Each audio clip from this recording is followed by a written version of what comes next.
Welcome back to another John and Gabe's podcast. Thoughts of big and small.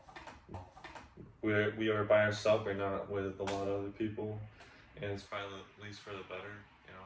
Oh, we'll have Warren and stuff on every now and then, probably. But Yeah, I think we should start making it smaller again because it kind of gets kind of ruckus. yeah, It just gets kind of. which is fun every now and then, but Yeah, we just try to keep it just just start it special with you and I, Special and guests. let's end it with you and I. Anyway, you saw the title. We're gonna show you the top 10 movies every Christian man should watch. Yeah. So, what do you think we should start with the first? We have the 10 movies here. Yeah, well, 9, but yes. 9? Um, It's 10. well, I don't have Ben-Hur. Oh, yes. Since I spoiled it, let's start with Ben-Hur. Ben-Hur. So, I think that's a really good movie to watch, but it's a fiction movie, but based in real times. And a lot of the movies we're going to be describing are as well. Yeah, mostly it's going to be fiction, but not all of them. I think at least Historical one of fiction, them, yeah. I think at least one of them is actually true. Wait, Batman's not real? Of course. Anyway, yeah, start with Ben-Hur. Do you remember anything? I watched it when I was like 8. But, So we're talking about Ben-Hur, Charles Heston, to be specific, because there's a new one which Wait, is there is? terrible. Yes, Really? back when I was a kid, but Oh. it's terrible. It's not a good Ben-Hur. Ben-Hur has long hair. It's just. I watched the original Ben-Hur, and I mean, there was no reason to remake that anyway. Yeah, but yeah, Charles Heston is probably the best Ben-Hur. But it's a very old but good, because a lot of the older movies are way better. Because nowadays they make everything, the men all feminine and everything. It just makes it all terrible. But Charles Heston was a very masculine, non-Christian man. But I think in the end, did he become a Christian? I believe so. You probably watched it more recently than I did. Yeah. But back to what you said about Charleston Heston being a really masculine man. Yeah. In that movie, he really portrays that too. Yeah. And I think that's one of the reasons why we want to put this on the list of movies every man should watch. Be a masculine man, but at the end he became a Christian. He had to humble himself. He had to go through a lot of humiliating experiences to find Christ. Yeah. So part of the Christian walk, you can be as macho man as you want, but there's still that humbling of yourself you have to do True. to find Christ, There. especially. Yeah, it's really, let's name that like at least top 5. I think you should more watch them. Some of these movies. It's got some really cool fight scenes too, which is always good. Okay, so what's the next one should we do? How about you do this one? I never watched this movie. You've never seen, dude. I never We're seen gonna it. have to. So we got to. I haven't seen Gladiator 2, and so that's actually where we are right now in my apartment. To watch Gladiator 2. You're gonna have to come back someday. We're gonna watch The Last Freaking Samurai. Yeah, Tom Cruise. Dude, Tom I Cruise never is seen The it. Last Samurai. I never seen it. So Dude. tell us a little bit about what it seems like. It's my second favorite movie after Gladiator. Really? But it has a lot of the same themes as Gladiator, so we can Okay. springboard into Gladiator after this. Might be good. But basically, this guy, he's a not a revolutionary war, Civil War hero. Oh, really? And during that time, Japan is in a lot of political turmoil. Sure. And this is based on a true story as well. This really happened. Oh, really? Wow. Yeah, so basically Japan was sent to America because they are seen as this big modern nation in the 1800s. Okay. So the emperor wants Japan to become more modern, like the United States. Okay. And so they get the Civil War hero to help kind of train the emperor's army.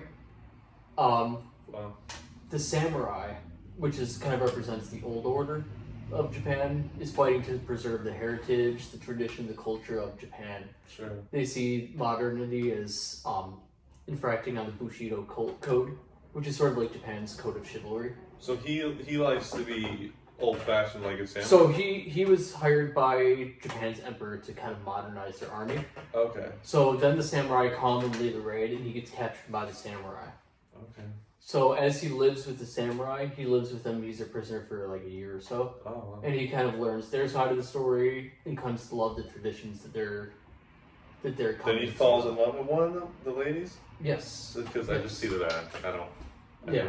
don't. But it's a really beautiful movie. A lot of the messages, obviously, that come in common here with masculinity, Sure. but also honoring kind of your heritage, your Okay. culture, your traditions, what that means as a man to honor the old ways, but still embrace new ways. Okay. So it's a really beautiful, powerful movie. And that's why it's on this list. Okay, we And watched. we're going to be watching this one day. Okay. Braveheart. I watched this once a long time ago, so I'm gonna let you take I it didn't from watch there. the whole movie, but all I know. We're not true masculine men. It says every man dies, not every man really lives. That's Wow, true. that is kind of true. So I know of this much. His wife dies, and the Romans, no, No, the English. yeah, the English. The English kills her. Scotland. So it's full of Scots. Scotland. The English. That's I'm right. actually English, so is my ancestors. But anyway, I'm Scottish. wait, he's Scottish. Yes, he's Scottish. He's Okay, fighting. So it's I'm from Scotland too, so. Okay. But basically, England conquered Scotland in ye olde days. Yeah. So this is kind of a So revolutionary. really tale. old, really old. Yeah. What, 1200s? 1100s? I can't remember. I think he died in 1205. You might know better than I do. So, but I didn't really watch the whole thing. But anyway, But it's a movie about defending your homeland. yeah, Again, kind of like Last Samurai. It's kind of like a tie between Last Samurai and Patriot. okay. Time between those two movies. You know, we got the cultural themes with But Last Samurai and the revolutionary spirit. A lot of them Patriot. like Mel Gibson. I think he's really attractive or whatever. Mel Gibson? You do? No, women do, not me. Yes. I mean, I don't know. This is I was older. gonna say No. that's a different podcast. No, I'm not. But whatever. Anyway, probably it's kind of the same pride as some of these movies. We know it's got masculine themes, we just can't remember any of them. But yeah, he's defending his own country, even though he will die again. Yeah. This one, I didn't really see that much of this. Rocky IV specifically. Rocky IV. I mean, the whole movie series is great. But it kind of I mean, really, the whole series has themes of conquering yourself, Yeah. putting yourself under subjection to become stronger. Throughout the movies, there's all sorts of different foes he faces. There is no tomorrow. Apollo. Being under the tutelage of Apollo, Creed. Sure. He was the first one he had a fight, right? And then was it the second one he became friends with Apollo after he fought him? And then he actually grew a better fighter with Apollo because he trained with him. Because he trained. I didn't even really watch much of it, but this is what I know of it. So he recognized Apollo was a better man, so he subjected himself to Apollo's teachings. Yeah. Obviously bringing your body under submission to Discipline, the yeah. things he. Yeah. I mean, Rocky's famous for its training montages, Sure. and you can really Drinking see. chicken eggs. Yeah, you can really see sacrifice he goes through, things Yeah. he's denying himself, and that's a good message to be a masculine man. As you're growing Sure. in Christ, you're denying the things of the world. Sure. And it's got some really cool themes and stuff in it too. Yeah, And it's just a cool movie. Then Apollo dies, right? Then Apollo dies in the fourth movie. How did he die? Drago killed him. He killed him in the ring. Drago is all juiced up, dude, on roids. The blonde dude? Yeah, the Russian. Wow. That's pretty. Anyway, I didn't really watch the full thing. This is the next one. You The haven't Lord- watched the full. Oh my Well, god. it's just so tiring. We're doing a movie night. That's all there is to it. Dude, The we should Lord- do like a live stream. Like live stream Last Samurai. It'd be like a 3-hour live stream, but Would that be copyright? Yeah. Yeah. it would. Okay. Anyway, Lord of the Rings. Lord of the Rings. Tell me in your personal view, how is the Lord of the Rings So the masculine books, kind of? the books highlight this better than the movies. Okay. It's really But long. it is. But there are good themes about friendship Okay. and kind of what it means to be friends. They're all like a tribe. Strength, yeah, and especially in the books, but in the movies as well. You can see how each member of the Fellowship has their own Sure. strengths and weaknesses, and how they rely on each other. Okay. There's themes of forgiveness, just straightforward good versus evil too. It really paints, but like the thing about modernity is that it wants to paint everything in shades of gray. There's Okay. no absolute right and wrong. Everything can go. And Lord of the Rings, especially in the books, like It's I a black said, and white. it paints good and evil as black and white. Sure. And they have really good Christian overtones too. Sort of like how Narnia, there's like the depiction of Jesus or whatever. Sure. Um, So it is kind of spiritual Christian. it is very especially in the books, very spiritual. But I mean, even besides that, friendship, Okay. what it means to be friends, to kind of build each other up Okay. and to fight through evil So I together. haven't really watched that one. I've watched it kind of, but Yeah. this one I don't know. I never know. Master and Commander. Tell us a quick is a thing really about good that. movie. Who's the main? Russell Crowe actually. Russell He looks Crowe. very different. He's the guy from Gladiator. Okay. Yeah, he looks really different in this. Okay. Yeah, Master and Commander is really good. I think it came out in like the 2000s. All the best like movies or historicals that came out in like the 2000s. 2000s. Yeah. Solid movie time. Yeah. It's based on a book. I haven't read the book, but basically it's the Napoleonic Wars, so 1800s between France and England. Okay. And this English vessel, naval vessel, is basically trying to stop the French fleet. Okay. Because if the French fleet crosses over into England, France wins. And so they're Another charged movie you with can watch. hunting down this one vessel to capture it. The problem is that French ship is faster, stronger, has better guns, has better hull strength. Well, So you see the crew kind of working together, overcoming French ships. obstacles, thinking outside the box. How can we defeat this far superior crew? How can we defeat this far superior ship? yeah. Coming together, solving issues. Friendship is put to the test in this movie too. You can see how he's torn between trying to protect his friends versus duty to nation, and how that kind of interplays together. Okay. Really good movie, and it's really beautiful movie too. I like the ocean. I like never. water. Some of I these like movies water. I haven't watched, but they could be good. Yeah. I'll have to let you borrow some of these. 300. 300. I've seen this one. Okay, I've seen probably kind of a little bit, like not too much, but so the Spartans. Is there only 300 Spartans? 300 Spartans. They were augmented with like Athenians and stuff, but 300 Spartans, yes. And they're fighting other. Persia. Okay, Persians. Yeah. Okay. So it's based on a true historical event. Oh, really? A lot of these movies are, or at least have true Like historical. the next one. But Leonidas was king of Sparta, and the entire horde of Persia was coming up against the Spartans, Really? and they only had 300 men. So it's a, look it up if you're interested in the historical aspect of it. It's the Battle of Thermopylae. Okay. But basically, it's this huge, overwhelming force trying to devastate their homeland versus a small contingent of 300 brave men. Okay. And their But duty is Spartans are to- really strong. They're like. They are, but it's still 300 versus literal thousands of Persians. Yeah. So it's about holding the line. It's about holding the line, trusting each other, protecting your nation, protecting your family. Okay. Yeah, historically the Spartans were great warriors, and one of the things their wives told them when they went to battle is either come back with your shield or on it. Which means basically come back alive and with honor, or come back dead on your shield. Like, I don't want a coward coming back home. Wow. So it's really, really heavy masculine overtones. Wow. Yeah. I mean, they do have very masculine bodies. Seems like the Spartans. They have really like good training. Next one I have watched, The Patriot. No, I think we both watched this about 14,000 times, yeah. I haven't watched this probably as much as you did, but based I've on seen it about once every year for the past like 12 years, yeah.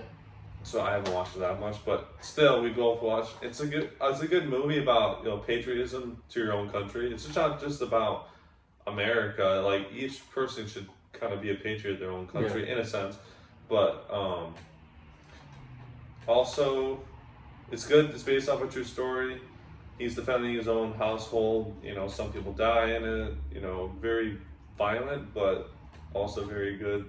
Usually the Mel Gibson movies are pretty kind of, somewhat really good. Yeah. Yeah, Mel Gibson, I think he's Catholic, so he's, Oh, yes. he has a lot of Christian themes in his movies. Sure. Or like, true masculinity and that Or, kind of thing. like patriotism to your own country, like just like Braveheart, Scotland. Yeah, he did Braveheart too. So you see a lot of these masculine themes in his movies. Sure. And on Patriot 2, it's interesting because it shows why he's fighting. And it's not just because they're fighting. He didn't want to fight. He didn't want to fight. So that's a really good masculine message. You shouldn't want war. You shouldn't want to fight. You shouldn't want glory just for the sake of fighting. Because who's going to take care of his children? Right. 'Cause You his shouldn't wife seek died. glory just for the sake of glory. These are the reasons you take up a gun. These are the reasons you defend. Not just for And your it own kind of power. goes into that too, not just for your own. I think he doesn't die Okay. yet, does he? I don't know if he dies. His son dies. Gabriel dies. Two of them Oh yeah, because he shoots the one kid. dies. Next one, Gladiator. Gladiator, my favorite movie of all time. Russell Crowe. Russell Crowe. so many good messages in this movie. It's Russell Crowe or Mel Gibson. They're kind of like the holy trinity of like based movies. Yes, like early 2000s. Yeah, in the early 2000s. Yeah. Yeah. Great soundtracks too for both of them. Mm.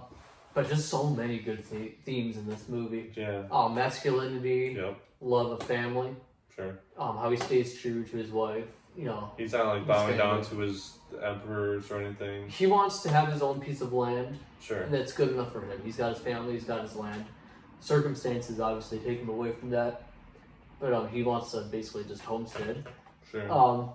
But he is ready to take up the sword for what he believes in to defend his nation. Yeah. So he goes where duty is. He's a strong family man. Against communists. Against forces of evil Yeah. that seek to destroy tradition. Because he was supposed to be the emperor. He was. And Marcus Aurelius nominated Maximus because communists couldn't carry on that vision of Rome. But he did do it, but it wasn't good. No. Last but not least. The best trilogy of all. Starring John's man crush. Batman. I've seen Christian this Bale. one, so I'm gonna let you take it from here. So the thing about Batman, I kind of sometimes liked him when I was a kid, in a sense, sometimes not. But I watched that movie, most of the movie, when I was a kid. Okay. I didn't start liking it since like 1 or 2 years ago. I think I got that trilogy, the same exact one. I think about. Oh. I don't know if it's Blu-ray. It's fine. Maybe it's Blu-ray. But anyway, I watched that. I didn't see the third one until I got that. Oh, okay. So I I thought didn't you were really. going to say I haven't seen the third one. Like, how have you not seen the Yeah. third one? So I watched first, I think the second, and my favorite one is probably the first one, where he starts out with everything Batman Begins, where he, trains under Ra's al Ghul. He comes back, he starts, he doesn't like the things of the Gotham, like all the bad people of Gotham, so he comes out at night, he becomes Batman. He takes down, what's his name? I almost said Lex Luthor. No, not Lex I Luthor. know. Not one. I know. I should know it because Well, hang on. everyone knows I'm a Batman fan. But anyway, second one's good with the Joker, trying to defeat the Joker. But it's just I don't know, something about him, like he's a human. He's not like other superheroes, like Superman. He's a human, just like me. He's like me. It's the guy who saw something that needed fixed and said, you know what, no one else is going to fix this. Yeah. And you see too, because I mean he's a millionaire, so he could just kind of sit in his mansion and relax if Sure. he wanted to. But He can do he's that. chose to stand up against evil. Yeah. And you see too, he kind of overcomes his fears to become the Batman. And I think that's something we need to do too as men every Sure. day is, Yeah. I mean, being that's how masculine scary it man. is, going out and defeating evil. I mean, that's Standing scary. up for Christ is scary. Yeah. And you're gonna have to face all those, in every single day. Yeah. Whether it's standing up for Christ or standing up for your country, your family, or whatever. You have to be ready to face the things that terrify you. So you can take all these movies we just talked about and put into a spiritual and not just physical, Spiritual and physical, but yeah. and you do with both. You can, all these guys, they probably worked out, they Yeah. probably done all those things, but also in the spiritual thing, we should be a patriot to our own country. We should worship God and follow Him the rest of our days. Yeah, a lot of these movies have very similar themes, and I think that kind of Yeah. boils down to what masculinity is. It's discipline and whatnot. Any form of art, whether it's a movie, a book, a piece of art, Sure. or a picture or whatever, should serve to inspire in some sort of way. That's how you know it's good art. Yeah. So I mean, whether it's inspiration from a book or a movie, looking for ways to draw from the characters in those, the good and the bad. What can I avoid these characters? Because these characters are not perfect; they all have flaws. No. So taking inspiration from Mel Gibson's Patriot or from Tom Cruise's The Last Samurai. Sure. Which I never watched that. We're gonna watch it. We're Yeah. gonna watch But it. that's the end of the video. Hopefully you guys watch some of these movies. And if we're always on the lookout for good movies too. So if there's any other movies that kind of fit in the theme of Sure. masculinity, let us know. Yeah, Good movies in the comments. But have a good day. See you guys, and God bless you.